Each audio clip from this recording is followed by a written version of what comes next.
मी त्या सर्वांचा ज्यांनी देशासाठी इतिहास घडवला. माननीय अध्यक्ष महोदय, वंदनीय गुरुजन वर्ग, तसेच येथे उपस्थित माझ्या देशबांधवांनो, आज 26 जानेवारी हा दिवस प्रजासत्ताक दिन म्हणून साजरा करत आहोत. हा दिवस प्रत्येक भारतीयासाठी आनंद, उत्साहाचा, सन्मानाचा आणि अभिमानाचा दिवस आहे. या मंगल दिन तुम्हा सर्वांना प्रजासत्ताक दिनाच्या हार्दिक शुभेच्छा. मित्र हो, 15 ऑगस्ट 1947 रोजी आपला भारत देश इंग्रजांच्या गुलामगिरीतून मुक्त स्वतंत्र झाला.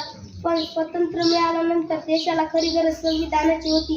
याशिवाय देशाचा राज्यकारभार सुरळीतपणे चालणार नव्हता. डॉक्टर बाबासाहेब आंबेडकरच्या अध्यक्षतेखाली नेमलेले संविधान समितीने 2 वर्ष 11 महिने 18 दिवस अथक परिश्रम घेऊन देशाचे समृद्ध संविधान तयार केले. 26 जानेवारी 1950 रोजी आपल्या देशाने संविधान अंमलात आले. देश प्रजासत्ताक दिन म्हणून घोषित करण्यात आला.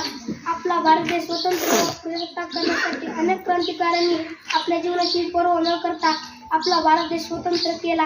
अशा शूरवीरांना आपण वंदन करूया. थोर आमची भारत माता, आम्ही तिचे संतान, आमचा भारत देश मान. बोला भारत माता की जय. वंदे मातरम.